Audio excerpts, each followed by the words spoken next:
Tuhan ada dan melihat pergumulan yang ku hadapi. Tuhan takkan. Saya ajak saudara membaca dua bagian firman Tuhan. Ada di kitab Daniel pasal yang ketiga ayat yang 30 dan Kejadian 41 ayat yang ke-41. Jadi Yusuf, saudara, diangkat oleh Firaun menjadi kuasa atas seluruh tanah Mesir.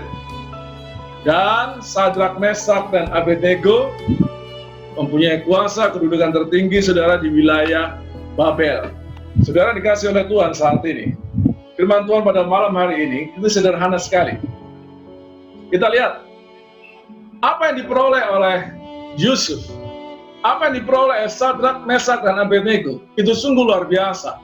Tetapi saudara, dua-duanya ini dicapai, saudara, bukan dalam keadaan yang baik. Ini dicapai, saudara, mereka mencapainya setelah mereka melewati sesuatu.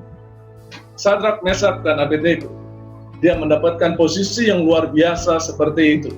Setelah, perhatikan, setelah mereka bertiga harus masuk ke dalam dapur api. Yusuf, dia menjadi, saudara, penguasa Mesir setelah melewati berbagai peristiwa yang sungguh tidak enak di sana. Umur 17 tahun dia mendapatkan janji Tuhan, dan janji Tuhan itu digenapi oleh Tuhan 20 tahun kemudian. Perhatikan Bapak Ibu sekalian saat ini dikasih oleh Tuhan. Bagian yang pertama adalah, saudara perhatikan. Saya mau bicara, saudara, bahwa dalam segala hal, dalam segala sesuatu, itu membutuhkan iman. Dan Allah bertindak sesuai dengan iman Anda. Kita punya masalah, saudara, kita berdoa. Tuhan, tolonglah saya, jamahlah saya. Itu bagus. Dan Anda beriman, sungguh-sungguh percaya bahwa Anda akan diluputkan, Anda akan ditolong. Anda berdoa supaya badai itu tidak menerpa Anda. Dan Anda harus beriman, Anda yakin Anda akan diluputkan. Bagaimana tentang Sadrak, Mesak, dan Abednego?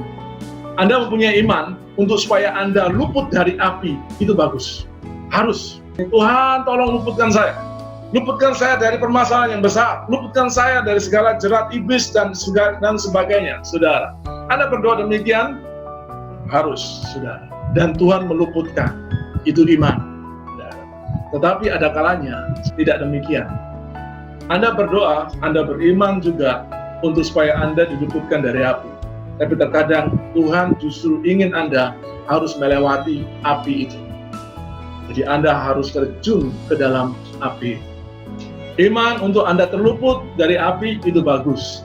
Tapi di sini saya bicara pada Anda, malam hari ini Tuhan berkata pada Anda juga membutuhkan iman yang membuat Anda tahan api. Anda butuh iman yang Anda bisa membuat Anda lepas dari api. Tetapi Tuhan juga ingin Anda juga mempunyai iman supaya Anda itu tahan api. Tuhan ingin Anda bukan hanya terlepas dari masalah, Tuhan ingin supaya Anda juga kuat saat menghadapi masalah. Anda mengatakan, saudara, saya percaya Tuhan akan luputkan. Haleluya. Tapi terkadang justru Tuhan membawa Anda harus masuk ke dalam persoalan itu. Tuhan tidak luputkan Anda dari masalah. Tuhan tidak luputkan dari orang yang ingin menipu Anda. Tuhan tidak meluputkan Anda dari orang yang mengecewakan Anda atau mengkhianati Anda. Tuhan tidak menghalau orang yang mengganggu rumah tangga Anda. Tuhan membiarkan Anda masuk dalam tanda petik dalam api itu. Saudara dikasih oleh Tuhan, jangan takut, ada kabar baik untuk Anda. Kita mempunyai Allah yang sama yang disembah oleh Sadrak, Mesak, dan Abednego. Dengarkan kabar baik pada malam hari ini. Anda lihat Sadrak, Mesak, dan Abednego. Waktu mereka dimasukkan ke dalam api yang panas yang luar biasa itu, ada satu pribadi di mana Nebukadnezar melihat seperti dewa. Saudara, kabar baik untuk Anda saat ini. Bagaimana keadaan saudara hari-hari ini? Anda sedang berada di dalam api, Lihat di sana, Sadrak, Mesak, Abednego bukan 3, tapi ada apa? Ada satu pribadi lagi. Saat ini saudara, percayalah, apapun keadaan Anda, Tuhan ada di tengah-tengah saudara. Mungkin engkau harus menerima sesuatu yang tidak sepantasnya Anda harus alami dalam hidup ini. Anda sebelumnya sudah berdoa, Tuhan kalau boleh Tuhan berhasil, Tuhan luputkan saya dari penipuan ini. Tapi ternyata Tuhan inginkan Anda seperti Sadrak dan Mesak Abednego harus masuk ke dalam api. Dan malam hari Tuhan berbicara pada Anda, percayalah ada Tuhan. Saat ini Tuhan bersama-sama dengan Anda seperti Sadrak, Mesak, dan Abednego. Dan haleluya, keadaan Anda pasti baik. Lihat Sadrak, Mesak, dan Abednego, semua bajunya tidak yang terbakar, sampai bau asap pun tidak, saudara. Karena apa? Tuhan ada bersama-sama dengan mereka. Saudara dikasih oleh Tuhan, saat ini juga, percayalah sungguh, Tuhan ada bersama-sama dengan Anda saat ini. Bukan Tuhan tidak mendengar doa Anda, tapi Tuhan mempunyai rencana yang berbeda saat ini. Tuhan tahu Anda mempunyai iman untuk diluputkan dari api.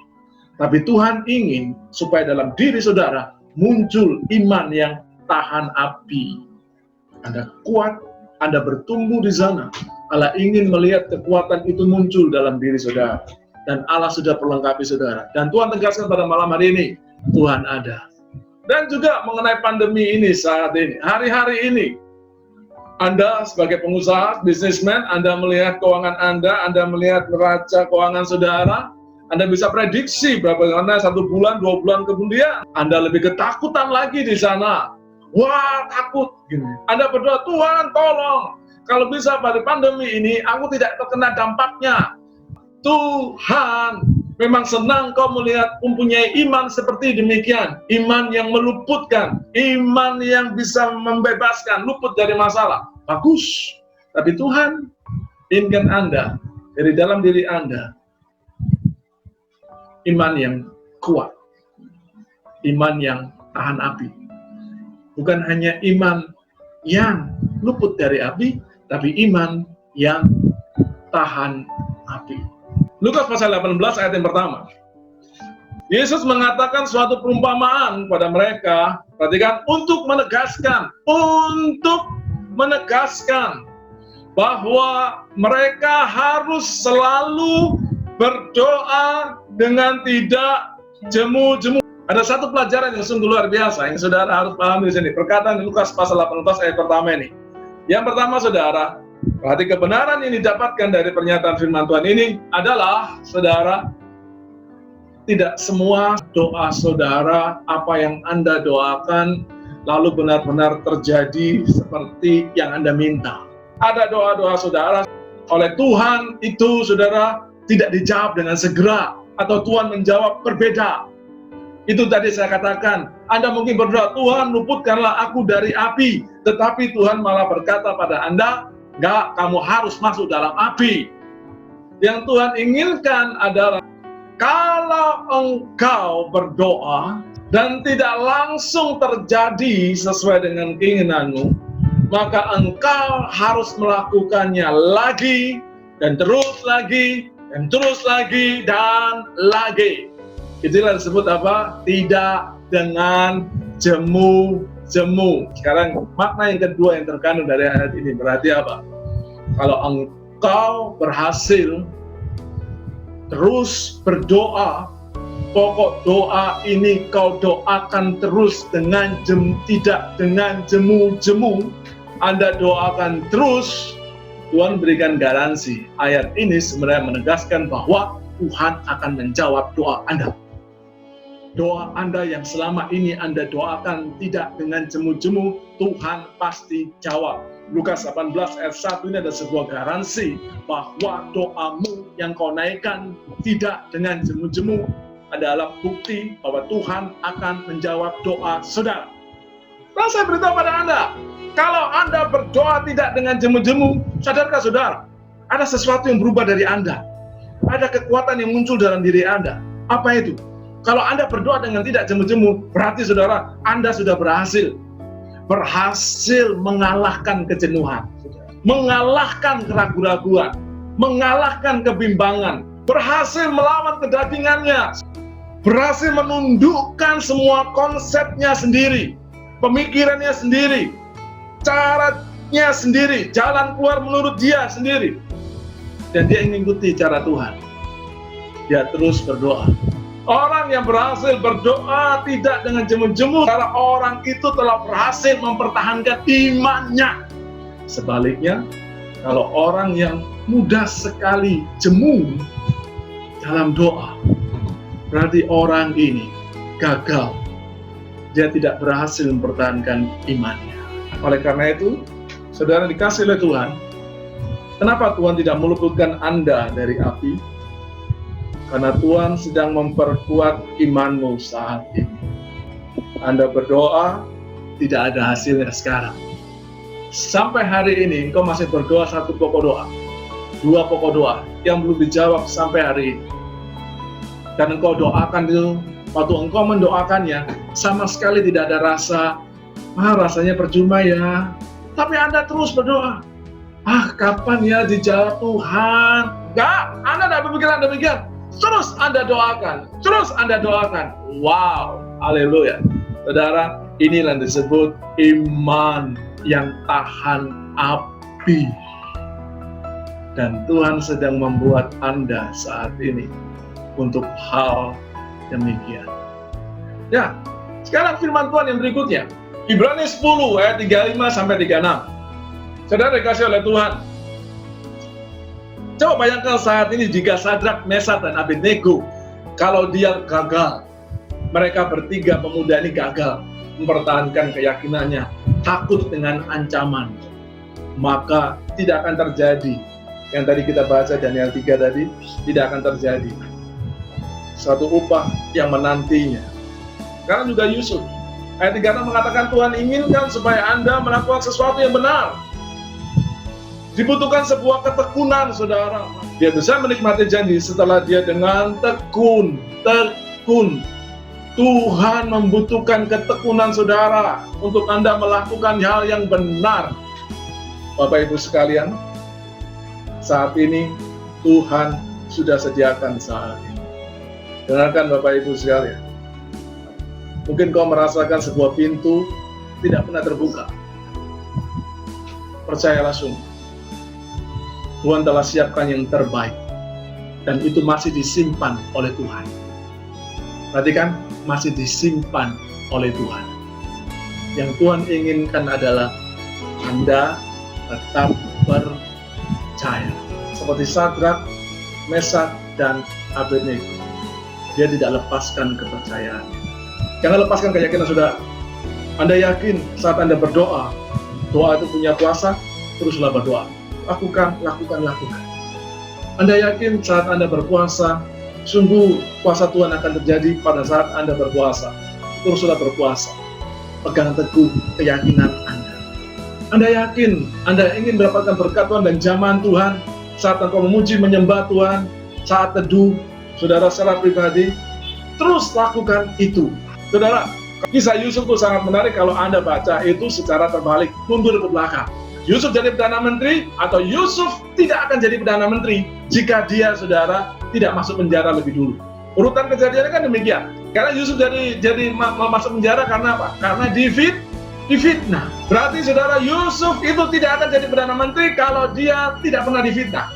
Mundur lagi ke belakang tentang Yusuf ini. Yusuf itu, saudara, difitnah oleh istri Potifar di rumah Potifar, dan dia bekerja sebagai apa? Sebagai pembantu. Berarti Yusuf tidak akan, saudara, jadi Perdana Menteri kalau dia tidak pernah jadi pembantu. Dan mundur paling ke belakang sekali, saudara, Yusuf tidak akan menjadi Perdana Menteri jika dia tetap disayang sama saudara-saudaranya. Kalau dia tidak dibenci sama saudara-saudaranya, maka tidak ada ceritanya Yusuf akan jadi Perdana Menteri di Mesir. Gimana keadaanmu saat ini? Mungkin keadaanmu seperti Yusuf saat berada di sumur. Mungkin keadaanmu saat ini seperti Yusuf pada saat ketemu saudara yang pertama kali, jubahnya dibuka, saudara. Harga diri saudara diinjak-injak di sana. Mungkin posisi Anda di sana. Atau posisi Anda saat ini seperti Yusuf, dijual di Mesir, keluar dari rumah yang membuat dia nyaman, enak, semuanya dijauhkan. Mungkin posisi Anda saat ini demikian. Saya akan mulai satu kata ini, posisi. Perhatikan, karena ini ada kuncinya di sini. Di mana posisi Anda? Yusuf posisinya di rumah keluarga, menjadi anak kesayangan papa. Wah, kesayangan papa mamanya. Dia menjadi raja di rumahnya, tapi pada waktu itu juga posisi dia berubah. Dia harus jauh, dan dia harus di Mesir. Jadi apa di sana? Hanya jadi budak, dia dijual di sana. Saudara, di mana posisi Anda saat ini? Tuhan sedang berbicara pada Anda pada malam hari ini. Mungkin Anda merasa keadaanmu sedang tidak baik saat ini. Saat ini Anda berada dalam posisi yang tidak menguntungkan. Anda berada pada posisi yang tidak nyaman. Baik secara keuangan, secara jabatan, secara kesempatan, saudara. Semuanya Anda berada di posisi yang tidak baik. Saya beritahu pesan Tuhan untuk malam hari untuk Anda. Pesan Tuhan yang kedua untuk Anda. Saudara, jika Anda merasakan sesuatu yang tidak baik, yang tidak nyaman pada hari-hari ini, saudara, percayalah. Justru di saat yang tidak baik ini, Tuhan sedang mengatur, menata posisi saudara yang tepat. Seperti Tuhan sedang mengatur posisi Yusuf yang tepat. Seperti Tuhan mengatur posisi dari Sadrak, Mesak, dan Abednego. Mengatur. Saat ini Tuhan sedang mengatur posisimu. Tuhan memakai pandemi ini, Tuhan sedang mempersiapkan engkau pada posisi yang strategis. Untuk apa? Untuk engkau siap menerima kesempatan dari Tuhan. Tuhan sedang mengatur posisi saudara di mana Anda berdiri, supaya Anda berdiri dengan tepat. Karena di posisi itu, Tuhan akan membukakan pintu dan Anda akan menerima kesempatan yang tak terduga daripada Tuhan. Dengarkan, Tuhan sedang berbicara pada Anda pada saat ini. Saya berikan ilustrasi. Kunci daripada seorang penembak jitu, dia bisa menembak sasaran dengan tepat adalah posisinya tepat. Posisi sang sniper penembak jitu itu, saudara, pasti dia cari tempat bukan yang enak, nyaman, ada AC-nya, jendelanya lebar. Enggak, saudara. Kata kuncinya, bukan tempat yang enak, bukan tempat yang umum, bukan tempat orang yang biasanya lewat di sana. Tapi itu untuk apa? Supaya dia mendapatkan, saudara, ruang bidik yang strategis dan dia bisa mendapatkan hasil yang baik. Sama kalau saat ini, saudara, engkau tidak dilihat orang, percayalah, Tuhan sedang mempersiapkan Anda di posisi yang tepat supaya Anda mendapatkan hasil yang tak terduga. Orang tidak melihat Anda, ya, seperti orang tidak pernah melihat sniper. Dan juga, saudara, seorang fotografer yang bagus dan bisa menghasilkan gambar yang bagus, kuncinya adalah karena dia mengambil angle, sudut yang bagus. Dan terkadang sudut yang bagus ini didapatkan, saudara, bukan dalam posisi yang enak, begini, yang mudah. Bukan. Tapi dalam posisi apa? Yang mungkin sulit. Tuhan sedang menentukan posisi pada saudara. Kata kuncinya, tidak dilakukan dengan mudah. Saudara, Tuhan sedang mengatur posisi Anda. Dia sedang mengatur semuanya. Tuhan sedang mengatur semuanya. Supaya posisi Anda tepat saat ini, dan Anda siap menerima apa yang sudah disimpan oleh Tuhan. Hari ini, kau sedang melihat seolah-olah pintu yang tertutup. Nggak apa-apa, karena Tuhan siapkan Anda yang lebih baik lagi. Dan itu sedang Tuhan simpan saat ini. Episode kehidupan daripada Yusuf, bagian peristiwa-peristiwa yang terjadi pada kita ini, pada keluargamu, adalah kerja Tuhan untuk memposisikan Anda dan keluarga Anda, memposisikan perusahaanmu, usahamu, bisnismu pada posisi yang tepat untuk Tuhan berkati. Mungkin Anda merasa kehilangan, saudara, Anda merasa kehancuran, percayalah sungguh, Tuhan telah merencanakan, saudara, rancangan pengembalian dan kelimpahan. Tuhan telah siapkan semuanya itu. Haleluya. Sudah dikasih oleh Tuhan. Jadi secara kesimpulan saat ini, dua pesan Tuhan ini saya tampilkan di layar, saudara.